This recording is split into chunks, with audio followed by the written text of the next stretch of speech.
अच्छा, final GDP quarterly आ रहा है यूएसडी का, बहुत ज़्यादा इम्पैक्ट करेगा थर्सडे को।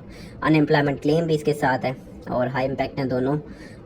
मैन्युफैक्चरिंग इंडेक्स है, जीडीपी प्राइस इंडेक्स है, ये मीडियम इम्पैक्ट है। कोर प्राइस इंडेक्स आ रहा है फ्राइडे को, और इसके बाद जो ना वो आ रहा है जी कंज्यूमर सेंटिमेंट्स। तो पूरा वीक ही आलमोस्ट जिस तरह से लास्ट वीक हमारा गुजरा, इसी तरह से ये वीक भी काफ़ी ज़्यादा वोलेटाइल हो सकता है। मार्केट काफ़ी मूवमेंट आपको दिखा सकती है, क्योंकि क्लोजिंग मंथ एंड भी है, ईयरली भी एंड होगा, तो क्लोजिंग काफ़ी जो है ना वो अहमियत रखती है। अच्छा, मंथ के हिसाब से अगर हम देखें, मंथ की कैंडल्स क्योंकि हमें थोड़ा सा यहाँ पे देखने की ज़रूरत है। मंथली अगर हम देखें तो इसमें लास्ट इस मंथ ने 2150 के लगभग का जो ना वो हाई लगाया था, और उसके बाद जो है 2148, और उसके बाद इसने लो लगाया 1973 का, और उसके बाद जो इसकी ओपनिंग प्राइस थी वो 2036 है। तो मतलब अभी ओपनिंग प्राइस से ये नीचे मूव करी है मार्केट, और इस टाइम मार्केट 2019 के ऊपर है। सबसे पहले तो यहाँ पे एक चीज़ आप याद रखिएगा कि ये जो इसका लेवल है ना 20, जो इसकी ओपनिंग प्राइस थी, अगर ये ओपनिंग प्राइस से नीचे नीचे मार्केट जब तक है तो हमने थोड़ा सा बीरिश स्ट्रक्चर को ही देखना है, और ये देख सकते हैं कि हमने सेल की जो ट्रेड्स हैं ना वो फाइंड आउट करनी है। कब तक करनी है, किस लेवल तक करनी है, वो भी मैं अभी आपको बताता हूँ। ये शार्ट टर्म है, क्योंकि हम डे ट्रेडिंग करते हैं तो उसमें एक वीक के अंदर जो है ना वो इतनी पॉसिबल मूव जो होती है वही उसको हमने देखना होता है, तो वो चीज़ हम कर सकते हैं, ठीक है। हाँ, अगर इस मार्केट अगर ये लेवल ब्रेक हो जाता है यानी कि 2036 का, तो उसके बाद ख़ास तौर पे 2050 एक लास्ट क्या लेंगे रेजिस्टेंस एरिया, जहाँ से मार्केट जो है ना वो बीरिश रह सकती है, और उसके बाद से इसका पूरा जो स्ट्रक्चर है वो बुलिश में कन्वर्ट हो जाएगा, और मार्केट उसके बाद फिर बुलिश साइड पे मूव ज़्यादा दिखाएगी आपको, आने वाले साल में भी हो सकता है। लेकिन अभी फ़िलहाल हमने कहाँ से बाय करना है वो हमने फाइंड आउट करना है, तो उसके लिए ज़ाहिर बात है हमें कुछ सेलिंग देखना पड़ेगी, और कहाँ पे मार्केट किस एरिया से हमें अच्छी बाइंग दिखा सकती है वो हमने फाइंड आउट करने हैं। अच्छा जी, वीकली चार्ट को देखें तो वीकली चार्ट में क्या है, वीकली चार्ट में सेम उसी तरह की क्लोजिंग अभी आप देख लो। इस जो लास्ट हाई थे हमारे पास, ये वाला जो हाई है, इसके ऊपर अभी तक कोई क्लोजिंग नहीं है। हाँ, ये एक शेडो जो है ना वो ज़रूर बन गया है, और ये अब इस चीज़ की निशानी है कि मार्केट जो है ना वो बुलिश मूव का दिखा सकती है, और इस एरिया की तरफ जा सकती है, क्योंकि एक समझ लें कि निशानी लगा के मार्केट आ गई है कि इस एरिया पे मैंने आने की ट्राई करनी है।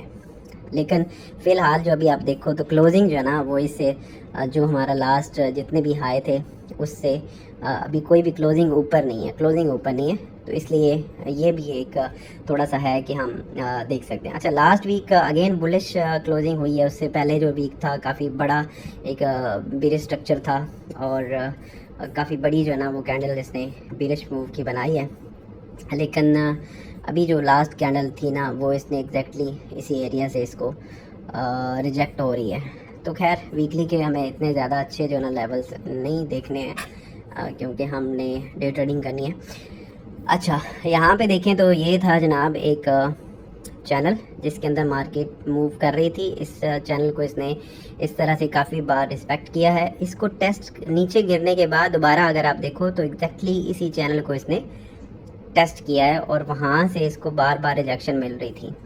और अगर हम यहाँ पे देखें तो ये इसका जो इक्वल हाई वाले लेवल्स हैं ना, ये भी इसके बनते हैं 2040 और 2041 के साथ साथ। तो इसके ऊपर काफ़ी लिक्विडिटी इसने ग्रैब की, और उसके बाद मार्केट जो ना उसने काफ़ी अच्छा जो एक बेरिश मूव थी वो दिखाई है, ठीक है। तो अब हमने इसमें क्या चीज़ देखनी है, ये एरिया ऑलरेडी मैंने एक मेंशन भी किया था, ये वाला जो रेड एरिया है, इसको अगर हम छोटे टाइम फ्रेम में देखेंगे ना तो ये अब एक सॉरी यार, आज जैसे में माउस नहीं है मेरे पास तो मैं थोड़ा सा अनकंफर्टेबल हूँ इसको ना लेके चार्ट्स को। अच्छा चलें ये देख लेते हैं। अच्छा, इसमें अगर आप देखोगे तो यहाँ पे इसने मार्केट ने एक रेंज बना के रखी है लास्ट टाइम के अंदर, और ये वाला जो मैं लाइन अगर लगाता हूँ यहाँ पे, और उसके बाद ये कि इसने लो लगाया था मार्केट ने, लेकिन जो मोस्टली इसकी क्लोजिंग है ना वो इस एरिया से है ये। तो ये एक ऐसा एरिया जहाँ पे रेंज कर सकती है मार्केट।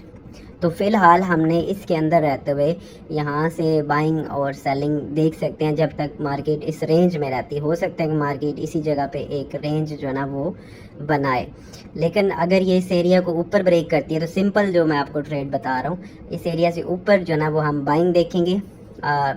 और अगर इस एरिया से ऊपर निकल के यहाँ पे रिटेस्ट करती है छोटे टाइम फ्रेम के अंदर, तो हम यहाँ पे बाइंग देखेंगे।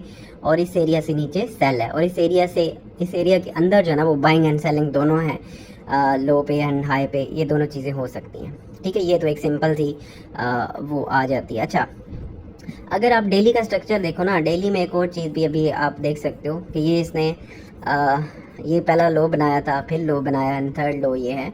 तो मार्केट ने अभी तक अपना कोई स्ट्रक्चर ब्रेक नहीं किया हुआ, यानी कि बेरिश साइड पे हम इसको प्रॉपर एक स्ट्रक्चर नहीं कह सकते कि बेरिश मूवमेंट स्टार्ट हो चुकी है।